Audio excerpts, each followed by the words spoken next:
Irmãos e irmãs, a paz de Jesus.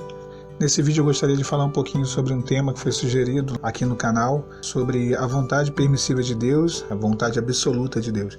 Antes de entrarmos no assunto, eu gostaria que os irmãos curtissem o vídeo, se inscrevam no canal e ativem o sininho de notificações. Quando nós vemos esse questionamento e as pessoas perguntando sobre o que é a vontade de Deus, o que é a permissão de Deus, ou de fato o que Deus ele tem por vontade imperativa ou absoluta, aquilo que ele queria, a gente tem que entender primeira coisa, para a gente ir direto ao assunto. Eu não tenho a pretensão aqui nesse vídeo de dar uma resposta definitiva sobre coisas que até mesmo eu não domino. A Bíblia fala em Deuteronômio 29:29 que as coisas reveladas pertencem a nós, porém as coisas encobertas pertencem ao Senhor nosso Deus somente. Então tem coisas que são coisas encobertas. Eu não tenho a ousadia, a pretensão e nem condição de entender os caminhos do Senhor e a mente de Deus. Mas uma coisa eu digo para os irmãos: de que se queixa o homem vivente, senão dos seus próprios pecados? Normalmente, quando as pessoas perguntam sobre a vontade permissiva de Deus, se Deus permitiu ou não, as pessoas querem atribuir a Deus alguma culpa. Então vamos começar dizendo: não é culpa de Deus, né? Do que se queixa o homem vivente, senão dos seus próprios pecados? Não é culpa de Deus, é culpa do homem mesmo, tá?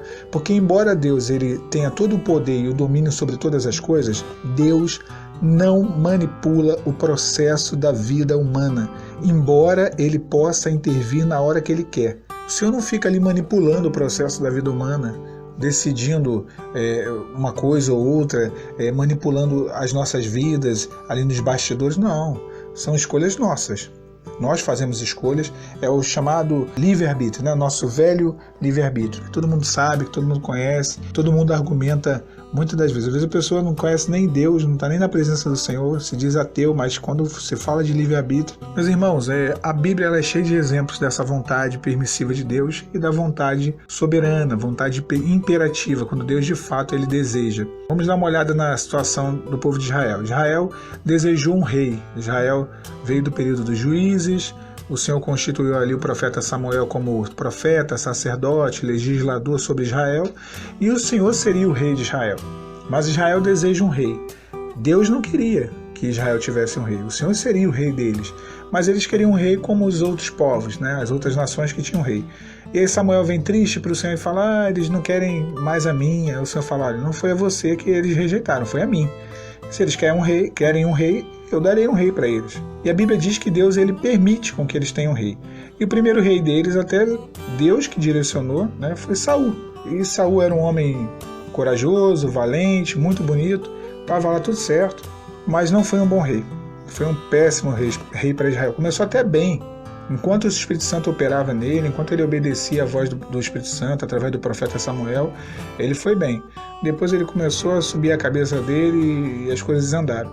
E aí Deus ele fala: tá, tudo bem, já que vocês querem um rei, estão decididos a ter um rei, então agora eu vou dar um rei segundo o meu coração. E aí o Senhor vai e levanta Davi, unge Davi, depois de 10 longos anos de batalha entre a casa de Davi e a casa de Saul, Davi fugindo para lá e para cá de Saul, Davi ele toma ali o reino de Israel e passa a reinar sobre Israel e, enfim, ali Deus ele cumpre ali a palavra dele. E aí depois de Davi, um rei segundo o coração do Senhor, vem Salomão, ok, Salomão foi uma bênção, o período de mais prosperidade de Israel.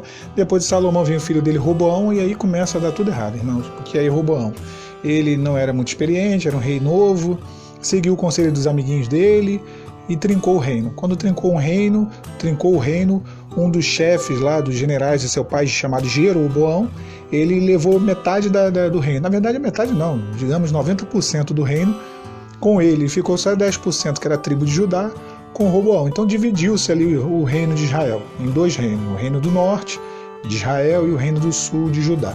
E ali, irmãos, começou uma sucessão de dificuldades. Reis, alguns reis bons até, alguns de Judá, a maioria de Judá, alguns reis bons, outros ruins, outros horríveis, outros terríveis, e foi indo, ao ponto de que veio a Babilônia e veio o juízo de Deus. Por quê? Por causa de tantos pecados, tanta dificuldade, tanta idolatria, tanta brecha, legalidade, tantos ídolos, tanta coisa ruim. O juízo veio, tem uma hora que o juízo vem. Deus nunca exerce juízo sem antes mandar profetas. E quantos profetas Deus mandou durante aquele período dos reis?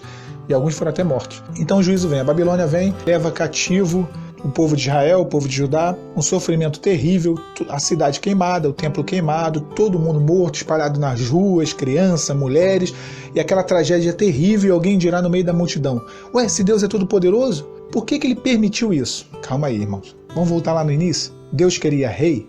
Não. Inclusive em 1 Samuel ele dedica um capítulo inteiro para poder falar que ele não queria rei, porque quem seria o rei do povo de Israel seria ele mesmo. Só que ele permitiu aquilo que o povo queria. E o povo quis o quê? Um rei, né? E aí vários reis se corromperam, né? Levaram o povo a uma idolatria, uma prostituição espiritual e uma decadência espiritual. E quando deu tudo errado, a culpa é de Deus? Que se queixa o homem vivente, senão de seus próprios pecados, diz a palavra. A gente começou lá no início dizendo isso, irmãos. É a mesma coisa que acontece no deserto, né? Às vezes a gente olha, as escolhas são as piores, tanto foram as escolhas piores as nossas, quanto do cônjuge que está fora de casa. E agora que está dando tudo errado, a culpa é de Deus? Eu vou voltar lá para o início, irmãos. Deus não manipula o processo da vida humana. Sim, ele intervém a hora que quer, mas ele não manipula. Nós estamos colhendo o que plantamos. A Bíblia mostra que realmente no mundo espiritual existe uma colheita. Existe uma lavoura, a chamada lei da semeadura. Quem planta coisa ruim vai colher coisa ruim, quem planta coisa boa vai colher coisa boa. Né? Entramos no deserto e passamos a mudar o plantio, a plantação. Antes plantávamos pepino, agora estamos plantando moranguinhos. Então é isso, irmãos. Como que a culpa é de Deus? Né? Então há uma grande confusão. A vontade permissiva de Deus, ela vai dentro daquela, digamos, permissão para o homem exercer o seu livre-arbítrio, o seu direito de escolha.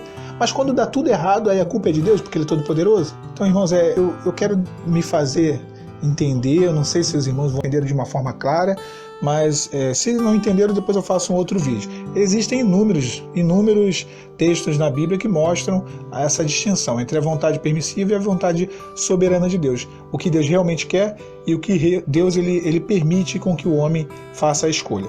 Então, se os irmãos tiverem ainda algumas dúvidas, deixem nos comentários e depois a gente faz outro vídeo. Fiquem os irmãos com a paz do Senhor Jesus.